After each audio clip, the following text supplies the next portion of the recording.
welcome to Unitarian Universalist Church West. Welcome to this community of comfort, connection, challenge, and caring. My name is Kathy White, and as a member of the worship ministry team, I'm glad to be here leading the service this morning. If you are new to UU Church West, we want to give you an extra special welcome. Checking out a new spiritual community is a courageous act, even in this time of virtual church. We would love to connect with you, so please send us a quick email message to visitor@uucw.org, and we will be in touch. I'd like to introduce the skillful team of people who have contributed to today's service. The music is from Jennifer Nicolosi, our lead music director. Dave Cicero, our director of Lifespan Religious Education, is also with us. Vicki Banville, our church administrator, is working behind the scenes to manage the technology that makes our service possible.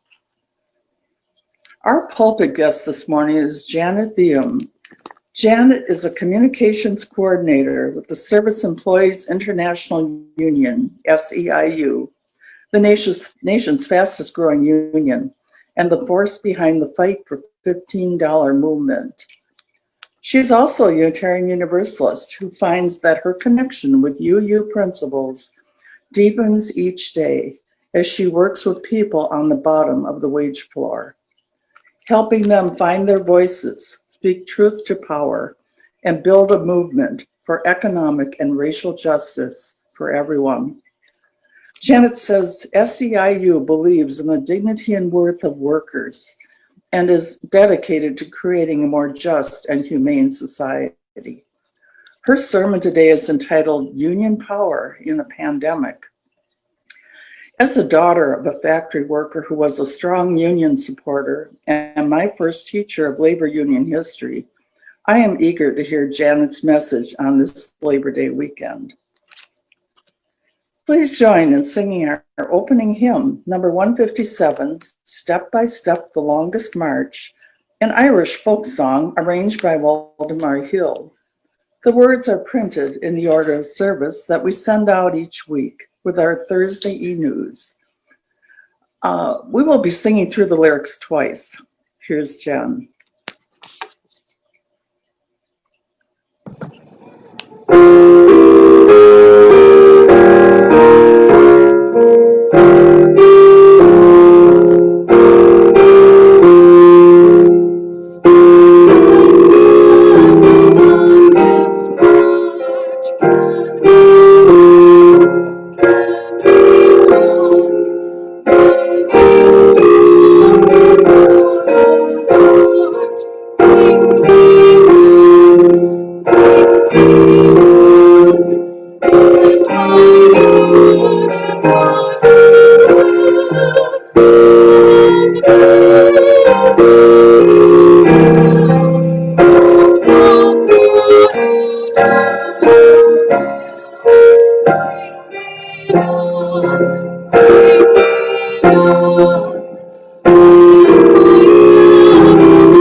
Thank you, and good morning. If you have a home chalice, now is a good time to light it, and then you can join with me in reading our chalice lighting words for this month, found in the order of service sent to members and friends earlier in the week. Each time we light the chalice, we renew our commitment to our Unitarian Universalist faith. With the spark of a match, we make it new again, as fresh and surprising as the first day we encountered this spiritual community and realized we were home. We light this chalice for renewal.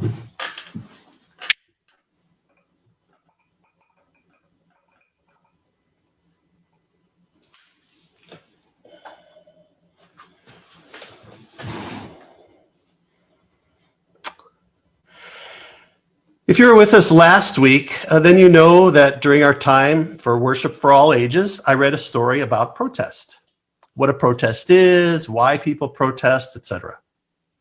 Sometimes protests are personal, like when a child pouts and stomps their feet because they don't feel like they're being treated fairly.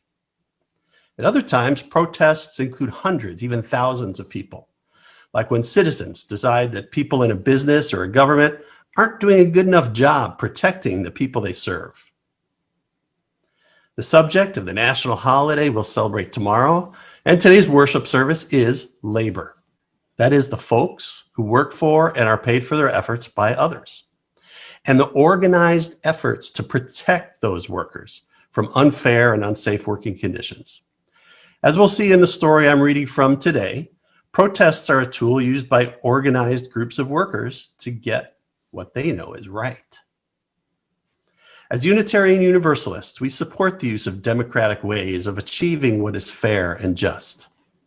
Protesting is one of those ways, and labor unions, organized groups of workers designed to help and protect everyone in the group, sometimes use protests to make others, too, aware of their workers' demands. When these protests are public, the people in the business or government feel the pressure to do the right thing. Memphis, Martin, and the Mountaintop. The Sanitation Strike of 1968 by Alice Faye Duncan, illustrated by R. Gregory Christie. Read today with permission by Boyds, Mill, and Kane. I remember Memphis. I remember the stinking sanitation strike. Alley cats, rats, and dogs rummaged through piles of trash. Black men marched through Memphis with protest signs raised high. I also marched in '68 with red ribbons in my hair. Black men marched for honor, and I must tell the story. You must tell the story so that no one will forget it. The conflict started in January, cold and wet with rain. Poor wages for black sanitation workers sparked grumblings of a labor strike. In stormy February, death made the grumblings swell to a loud, blasting rage. There was a tragic accident on a Memphis garbage truck. 2 black men working in the rain never made it home for dinner. According to my daddy, a Packer blade malfunctioned, crushing his friends. Daddy told Mama, "It ain't right to die like that." Mama shook her head, and I saw a new storm rising up. I saw it in their eyes. The average pay for sanitation workers was $1.70 an hour. Daddy called it starvation pay. Even with a full-time job, he needed government help to buy groceries for our family. Sanitation workers formed a labor union to advocate their rights. Better pay seemed close at hand. The labor union encouraged better treatment and safety on the job, but the men faced opposition from Memphis Mayor Henry Loeb. Mayor Loeb said no to a pay increase. He did not acknowledge the Workers' Labor Union, the American Federation of State, County, and Municipal Employees, AFS-CME, Local 1733. 1,300 men deserted their garbage barrels. They organized the labor strike on February 12, 1968. For 65 days, sanitation workers marched 14 blocks through the streets of downtown Memphis. From Claiborne Temple to the steps of City Hall, they squared their shoulders, raised their heads, and carried their picket signs. My daddy marched in that number, He marched for better pay. He marched for decent treatment. My daddy marched for me.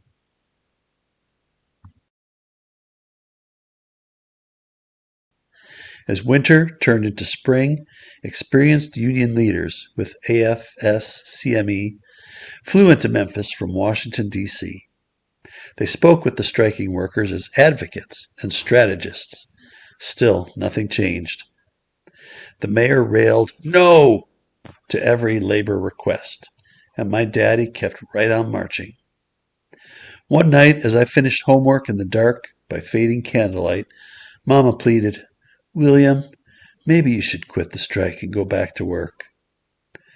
Daddy hugged Mama tightly. "Gladys," he insisted, "we gotta hold on till the end. Trouble don't last always." In early March, after strike negotiations failed, good news filled the air. A preacher advising the strikers called his old friend Martin to Memphis. Dr. Martin Luther King, Jr. practiced nonviolent protests and was a champion for social change who marched for racial equality across the South.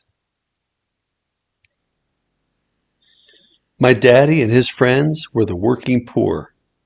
The men sought better wages to feed their families and buy decent homes, not run-down shanties like our rented house. As public servants, sanitation workers deserved better pay to educate their children and give them a future bright with hope. This was the message Dr. King preached when he arrived in Memphis on March 18th. He said, "All labor has dignity," as the famous leader drafted a plan to march in Memphis with the striking men. Dr. King scheduled his Memphis protest for March 28th. Mama kept me home from school so I could march that day. Daddy and his friends also carried picket signs bearing 4 words: "I am a man." With or without a pay increase, they demanded Mayor Loeb's respect. 6,000 people, blacks, whites, men, women, children, all gathered in downtown Memphis. 15 minutes into the march, there was a sound of breaking glass. Looters threw bricks and sticks up and down Beale Street. They shattered storefront windows as strikers and strike supporters scattered their way to safety. Mayor Loeb issued a state of emergency in response to the Beale Street riot. He imposed a 7 p.m. curfew and called 4,000 National Guard soldiers to patrol the Memphis streets in military trucks and tanks. The presence of soldiers restored the peace, but on the following day, the strike seemed to have no end. Mayor Loeb held firmly to his anti-union position, and workers continued to march. When the Memphis march turned into a riot, the disappointed leader left the city, but he promised to return. He promised to lead a peaceful march in support of the striking workers. And as Dr. King made new plans to protest, death threats rattled his ears. Somebody wanted to kill his dream of economic freedom for the working poor. Threats did not stop his mountain climb. On April 3, 1968, Dr. King kissed his wife and children. He left his Atlanta home and boarded a flight to Memphis.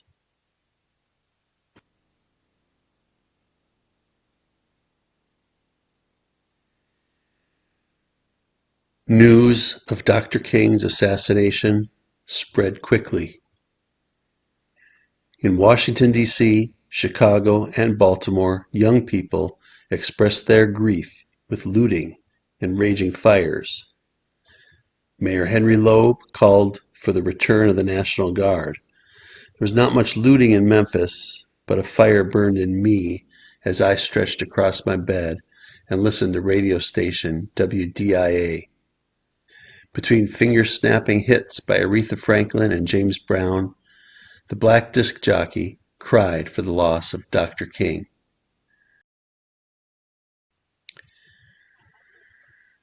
Coretta Scott King flew to Memphis, committed to a plan. Dr. King had pledged to support the sanitation strike with a nonviolent march. Despite her broken heart, Mrs. King and members of the Southern Christian Leadership Conference helped keep her husband's pledge on April 8, 1968. The Memorial March served as a tribute to honor Dr. King's life. It also reminded Mayor Loeb that workers would strike and continue their upward climb until justice was received. The Memphis sanitation strike ended on April 16, 1968. Mayor Loeb never bargained with the workers. President Lyndon B. Johnson sent James Reynolds, a top U.S. labor official, to negotiate a settlement. Reynolds brokered an agreement between the sanitation workers and the Memphis City Council. In the final deal, the city of Memphis recognized the workers' labor union. The men received a pay increase of 15 cents an hour, and they were promised job promotions based on merit, not race. I remember that glad day the stinking strike came to an end. Daddy marched proudly into the house and smiled at Mama and me. He picked me up, kissed my face, and cried in Mama's neck. Mama squeezed us tightly as tears filled her eyes. So much was won. So much was lost. Freedom is never free.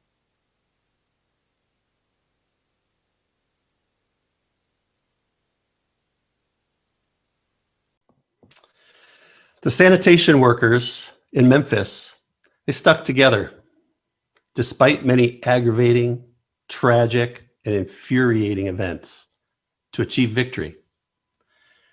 Thinking about today's story, I wonder, how did Lorraine's family life change once the AFSCME won that victory? I wonder, how many of you out there are or were a member of a labor union? I wonder, how do you feel about that? I wonder, how many wish you were, and why, or why not? What do you wonder? Today, we celebrate the work of organized labor unions, and we know now that protesting individually to make your lone voice heard is fine, but when your voice joins with many, many others, that small protest becomes a movement that can no longer be ignored. And now please join me in singing our second hymn, number 123, Spirit of Life, by Carolyn McDade. We will also sing this hymn twice through.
Our meditation this morning is entitled We Labor in Love by Amanda Udis Kessler.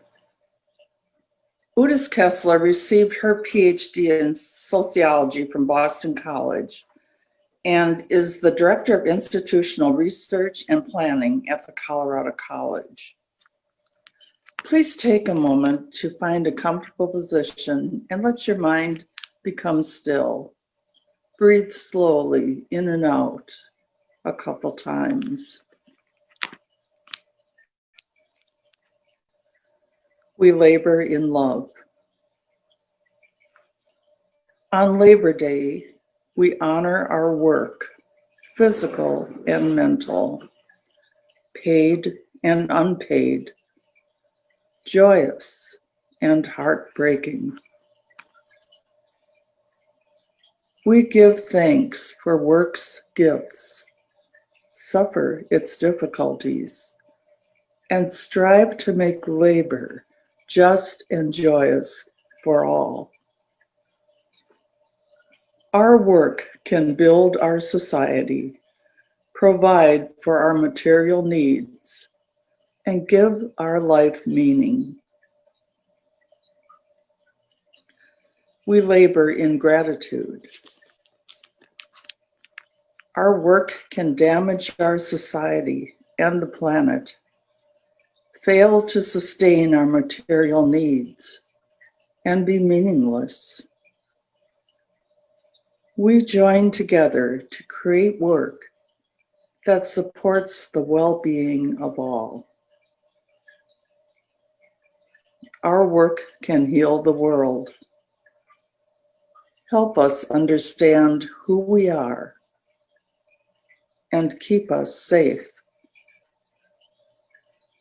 We labor in joy. Our work can harm the world, demean us, and expose us to danger. We join together to create work that is safe and humane. Our work can fill our days with accomplishments and our lives with stories. We labor in love. Our work can dissatisfy and alienate us. We may not be able to find enough work or any work. We join together to create work that blesses us, all people, and the planet. This Labor Day and all Labor Days to come, may our work and all work serve humanity and all living beings. Shalom, blessed be, Ashe and Amen.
And now here is Janet Veum, who is with us for her third Labor Day weekend, presenting Union Power in a Pandemic. Thank you, Kathy. It is so good to be with you all. Good morning. Last October, not long after I shared Labor Day Sunday with you all, I was in the streets of Chicago. I wasn't just in the street, I was on the street, sitting down in the middle of Dearborn with thousands and thousands of striking Chicago public schools teachers, special education classroom assistants, bus aides, and security guards. We were getting into what our beloved John Lewis called good trouble, the kind that leads our country closer to economic justice and dignity for hardworking people. As a communicator for a labor union, I'm a catalyst for change. My job is to help working people find their voices and use them to build power for working people, to build power for all people. It's an honor and a blessing for me to do this work, which often puts me right at the intersection of people, power, and money, which was at the intersection of Dearborn and Washington that particular day last October. The Chicago Teachers Union members, who are mostly white, and the school support staff, represented by SEIU Local 73, who are mostly Black and brown, went on strike together last fall and stood together until both unions got fair contracts. While most folks thought of it as the Chicago teachers' strike, thousands of the strikers work in support roles that put them closer to the bottom of the wage ladder. They're the custodians and security guards. Students with disabilities and their parents know them.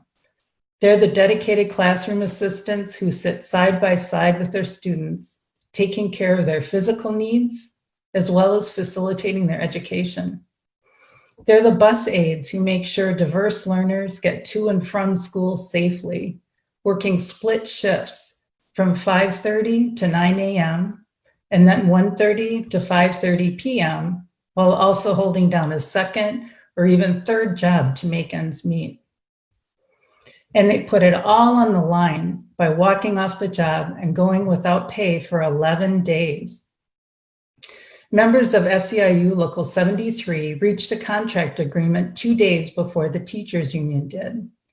And I'm incredibly proud to say that they continue to stand in solidarity with the teachers, honoring the picket lines and giving up 2 more days' pay.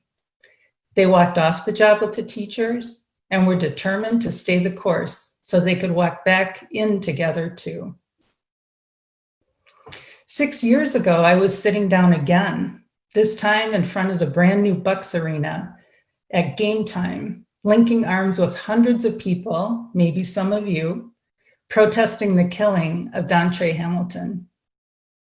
Dontre, who was unarmed and Black, was sleeping on a park bench just before he was shot 14 times by a white Milwaukee police officer.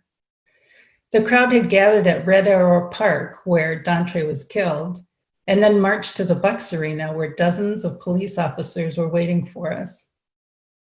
As many in the crowd began to sit down, including me, 2 young Black men next to me were shocked and scared that we were blocking the entrance, forcing ticket holders to walk over us or around us.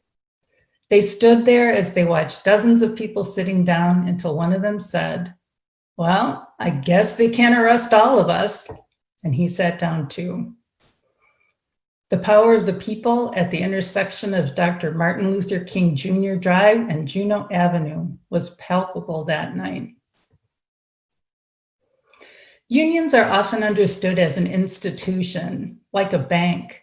And it's true that members' relationships with their union can be pretty transactional and based mostly on workplace issues like fair wages, safe working conditions, and representation when a supervisor is threatening to discipline or fire someone. What can the union do for me? Is a very common question when economic and safety issues on the job crop up. The answer is There is no they. It's just us. The union is just us, working people sticking together and pooling our resources so we have true strength and leverage with the forces working against us. Unions are only as strong as the people who join together in union. The more people, the more power. Pretty much the same way it works anytime, especially when we're up against money, whether it's the money the boss has, a politician receives, or billionaires pile up, or, as it turns out, when we're up against a virus. When the coronavirus started sweeping across the nation in March, healthcare workers sounded the alarm. From hospitals to home care to nursing homes, these people we've come to call heroes are on the front lines of containing the spread of the virus and keeping our communities safe, healthy, and just places for everyone. And yes, this is an issue of justice, as Black people get sick and die at disproportionately higher rates because of the inequities of our healthcare and economic systems. Healthcare workers are using the power of their unions to demand personal protective equipment, hazard pay, zero-cost healthcare if they should get COVID, and paid time off to care for themselves or their families. They're fighting for better staffing and safer cleaning protocols to protect their patients, clients, and residents, elderly, disabled, and sick people who are very, very vulnerable. Nursing homes became a hotbed of coronavirus infections, and the people who cook the meals, clean the rooms, do the laundry, and care for residents continued to go to work every day, witnessing heartbreaking deaths and fearing for their own family's health and safety when they got home. They organized. They came together on the job to demand that the locked storage closets finally filled with PPE be opened so they could protect themselves. They held candlelight vigils and socially distant rallies with families, clergy, and allies to demand better for our communities. And they started winning, facility by facility, then city by city, then state by state. They have a voice in setting safety guidelines now, like Tress Andrews in Detroit, a laundry worker appointed to the Michigan Governor's Task Force on COVID preparedness for nursing homes. Tress is the only frontline worker on that task force, and let me tell you, her voice is being heard loud and clear. Healthcare workers are winning, and they're committed to keep fighting, to keep moving us in the right direction. Then came May, and our world turned upside down in another way, this time because of a flashpoint in the long simmering intersection of racism and police brutality. George Floyd, yet another unarmed Black man, was murdered, agonizingly slowly, as a white Minneapolis police officer held a knee to his neck for 8 minutes and 46 seconds. If time allowed, I'd ask us to sit together in silence for 8 minutes and 46 seconds and invite you to do so when you have an opportunity. It's a very powerful and very moving experience. Protests, rallies, marches, and demonstrations broke out nationwide, fueled by a broken economy, leaving people jobless and without health care or supports on top of a pandemic. Tens of thousands poured into the streets to declare that Black Lives Matter. In Milwaukee, activists have marched for 100 days straight, some of them marching all the way to Washington, D.C. While people gain power when we stick together and speak out, it still all comes down to the choices each of us makes every single day. Nursing home workers make a decision every day to continue caring for the people who need them, and they also decide to keep speaking out for health and safety. Each of us makes a choice every day about what we will do or not do about fighting racism and police brutality? There's strength in numbers for sure, but it still comes down to 1 + 1 + 1 + 1. And make no mistake about the power of 1. Late last month, George Hill, one player on the Milwaukee Bucks basketball team, proved it. In a sport with gigantic personalities and trash talking, George Hill is different. He's quieter and more soft-spoken. And while he was living in the NBA bubble in Orlando, like all the other players, frustrated and feeling angry and hopeless about the civil unrest nationwide, he faced a moment where he made a choice. After white Kenosha police shot Jacob Blake 7 times in the back, George knew he had to do something, and he did. The morning of the Game 5 NBA playoff game, George texted his coach and said he wasn't going to play as a form of protest. Nobody else knew about his decision until about 20 minutes before game time, when other players saw that he wasn't suiting up. That sparked a group conversation that led to a team decision. The Milwaukee Bucks went on strike, and it was a strike, not a boycott, a strike, withholding their labor to protest the killing and shooting of Black people and to declare that Black lives matter. Within hours, the NBA canceled playoff games, and other players and teams from other professional sports like hockey, the women's NBA, baseball, tennis, all stopped playing too. The ripple effect of one person's decision triggered a wave of protests that could not be ignored. The movement for Black lives is front and center in our minds in a fresh, new way that keeps the long arc of the moral universe bending toward justice. There's absolutely no denying or ignoring the power of collective action, whether it's sticking together to win better wages, see us safely through a pandemic, or to fight for racial justice. But the funny thing about collective action is that ultimately it all comes down to 1. The intersection of people, power, and money comes down to right where you are sitting right now. We have 57 days until Election Day. That's 57 times that each of us will make a choice. We already know that we're voting, and we also know, I hope, that 57% of white people voting in 2016 cast their ballots for Donald Trump. This year, Black lives are on the ballot. Seats on the Supreme Court are on the ballot. Justice is on the ballot. The integrity, soul, and the interdependent web of our country are all on the ballot. It's time for each of us to decide if we're all in to win this election or if we're sitting it out. Not making a conscious choice each day means we're sitting out. And sitting out for a day or 2 is fine, as long as it's a deliberate choice. There are others who will carry on the work when we take a break, and we'll carry on for them. The point is to keep up the work, handing off to others, filling in as needed, and collaborating over the next 57 days to reach the finish line together where we can share a victory lap.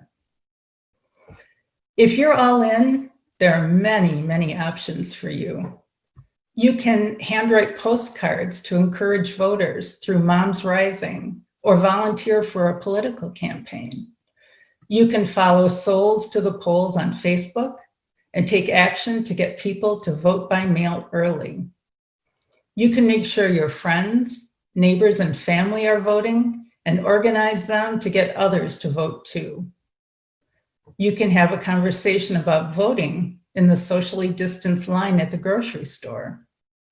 You can talk to your children and grandchildren about why voting matters and how each vote is like a drop of rain that pools together with many others to form an ocean where the tide can turn.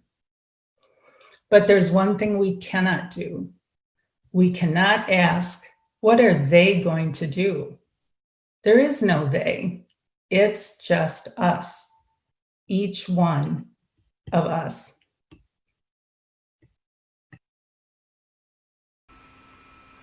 Each week, we invite you to give generously to support Unitarian Universalist Church West and its many ministries.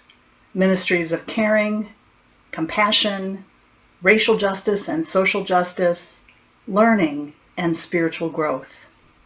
We also include among those ministries the work of our Split the Plate partner organizations.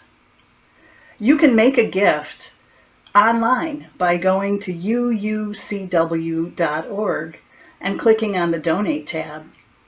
You can also give via text message simply by sending UUCW to 73256.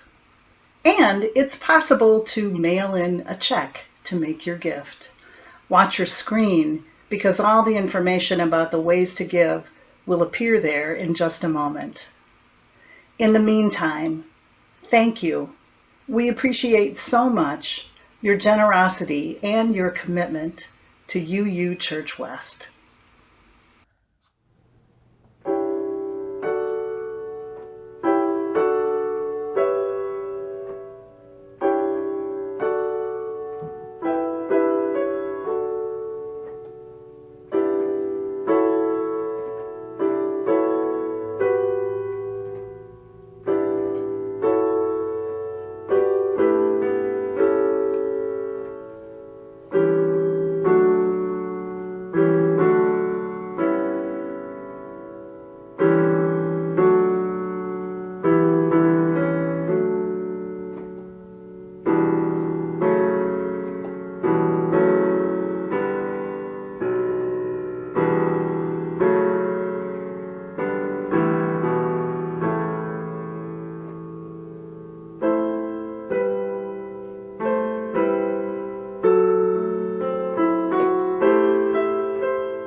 In our closing words, I chose Go in Peace, Seeking Justice by the Reverend Jim McGaw, who is minister of the Sunny Hill Unitarian Universalist Church of the South Hills in Pittsburgh.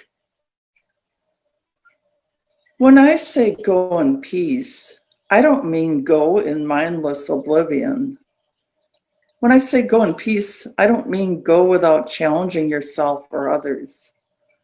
When I say go in peace, I don't mean go in utter ease and comfort. When I say go in peace, I mean go in peace, seeking justice. I mean go in peace, committed to equal rights and opportunities for all.